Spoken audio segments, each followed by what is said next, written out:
Hey Internet, it's Jeff Asher.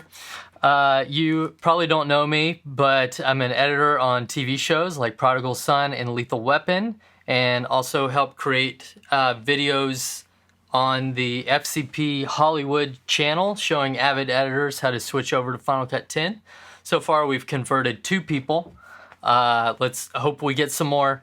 But today I'm going to show you something very interesting that I recently discovered that I think a lot of other people have already discovered, but it's called the Loupedeck Live.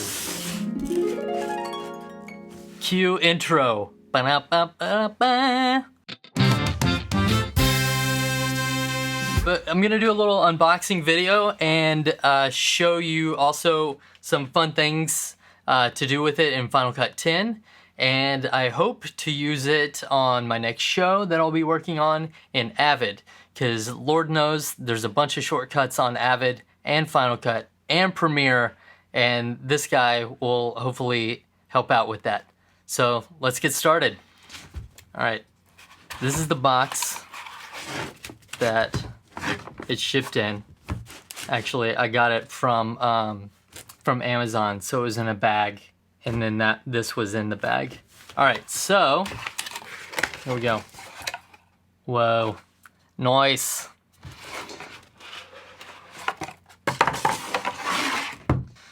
All right, we've got, oh, it's so well sealed. Nice presentation. Look at this guy, so cool. Nice job, Loupedeck. Quick start guide. Compliance information, safety and warranty. Don't use while drinking. And whoa, look at this. How cool is that? The Loupedeck. And we've got, what else we got? It's a box. Anything in here? Oh, got something in here. Sick! USB-C cable and adapter. That's awesome. I thought it came with a USB-A to C, but this is even better. What else we got in here? Got a little stand, but I think I'm gonna just use it flat. Got like these nice little rubber feet on the bottom. Keep it from moving around. Seems pretty sturdy. And like this whole thing that is really nice. That is some quality. And the knobs, ooh, clicky knobs. Okay, let's get rid of all this stuff. Look, and here, we'll kind of show everything that came in the box here.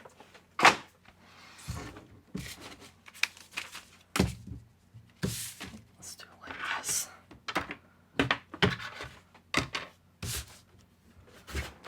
There it is. And before we get started, one of my favorite parts of any technology unboxing, pull off the film. You hear that? So nice. Oh, so fresh and so clean. All right, now we get started. And so what you want to do is, almost any sort of extra piece of software or hardware right now, you got to go into system preferences and allow it. So Loupedeck's no different. You allow it to use your keyboard commands. So that's a quick little thing in system preferences. And then you download the Loupedeck software and you're off and running. And especially with Final Cut 10, they have their own profile for it. And it does a quick little plug-in install, which I think is only just installing a keyboard profile under Final Cut. Because once you come in here and go to commands, you have custom command sets, and there's the Loupedeck right under there. So I think they're trying to make sure that whatever keys they have pre-programmed here will be working properly in Final Cut 10. But now that we're in Final Cut 10 and plugged in, there's so many different things to show in here, and I won't be able to get to everything, but I'll just kind of show around some of the cool little things that I've discovered that I've I've changed a little bit in the Loupedeck, so this isn't the exact default, but close to it. First thing, you got your time.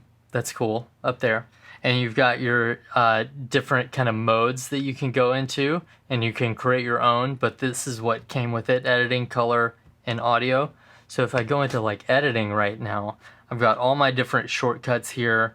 I've got like different knob controls for stuff here. I can, again, change all of this through the software if I want, but you can even add like extra pages to the knobs. Like that's the second page I don't have anything on right now. You can just swipe to get through your different functions here. And look, I'll be honest, I know a lot of the keyboard shortcuts on Final Cut 10 already. So some of the stuff that it had on there, or some of the stuff that Apple puts on the touch bar, I don't use because they're easy shortcuts. But there's some stuff that it gets a little complicated. And with the Loupedeck, there's just some other like fun ways to control the software. Like I can very quickly change clip height with the knob instead of trying to remember what that shortcut is.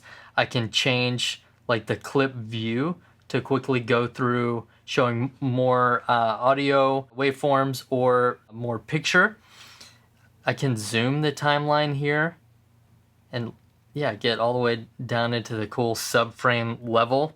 But then really fun things like using this knob to like go to the different edit points and just kind of scrolling through that way, or scroll through selecting the clips themselves. And I even have it set up to where I push this knob and it unselects everything. I can quickly pop through markers or delete markers. And like I mentioned, I've got the hardware buttons set up a little differently. So I've got undo and redo here, so I can very quickly do that. Again, some of these shortcuts you probably already know, but whenever they're like right here and you're doing some of the bigger ones, it's awesome. Like there's copy attributes, which once you do it, there's like this paste all attributes, and look at that. That's paste effects is Option Command V, and then paste attributes is Shift Command V. Are you gonna remember the difference between those? Just make a button on the Loupedeck. That's what I'm doing. So there's like, yeah, just little cool things like that. And you'll notice on here that all these buttons are purple, except for like this guy. It's because I had to create that one. And there's no way to make them purple that I found besides making a custom icon. So I wish there was some way to kind of match what they've done already, but maybe they're just trying to let you know that that's the button you made instead. So I created that little unrate button. I can like swipe through and get to like all the little Final Cut tools, but honestly you should know the shortcuts for those because you're going to be using those all the time, and it's like one button. So come on guys. And then if we go back to the home here and go to color, all these different custom shortcuts here, and you'll see we have like master saturation and like brightness and stuff on the knobs, but it doesn't actually work unless you're in the color wheels. And then once you go in that, now I can change the tint, change the temperature very quickly with the knob, master saturation, contrast. It's kind of cool to be able to use. It's like not as fine control as I would like. And again, it only works with the color wheels. If you're in the color board, then all you can do is kind of this wacky, like you click on it and then you can use the mouse drag knob here to then change it. So it's a little weird. It works. I want to find a way to like move between the different buttons. Maybe there's a way to do that, or like a macro thing that I could set up, because that's another thing with the software. You can set up macros for every button, so you could hit one button and it does like 10 different things, which I've used in Final Cut 10 before to go through my whole timeline and add audio fades to every clip just by me hitting one button, and it just ran through the whole thing. saved me like an hour's worth of work by spending 10 minutes on the macro and then hitting a button. So it's pretty awesome that the Loupedeck can do that as well. And I'll go back and just show audio here. Again, there's so many functions, so I can't really get into each one individually, showing like an overview of everything that you can kind of do. But in the audio controls, now that I'm in audio, I can adjust the volume, change it to where if I hit the dial, then it just mutes the clip. I can add keyframes. There are no keyframes, so that's why it's not letting me go through. Another keyboard shortcut that like I would always forget, or is always like 8 keys, and my hands were like, where's the camera? My hands were crazy. Is detaching audio and toggling audio components.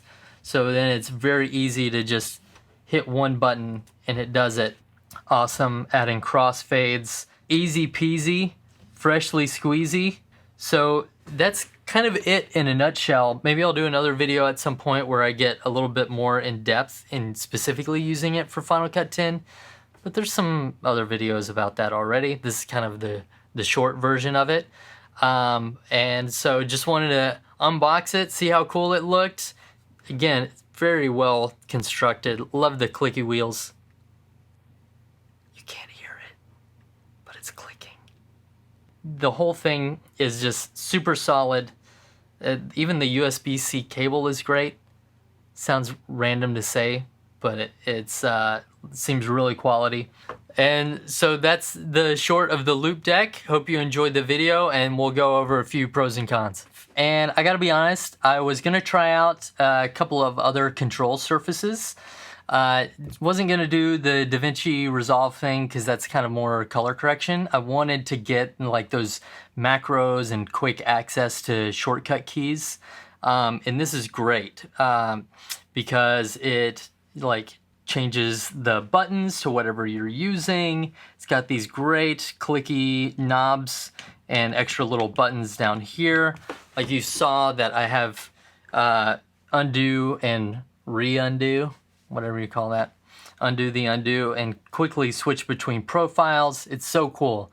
I tried out another one called the Monogram, which was a great idea, and I think it would work really well for people, I think especially in Premiere.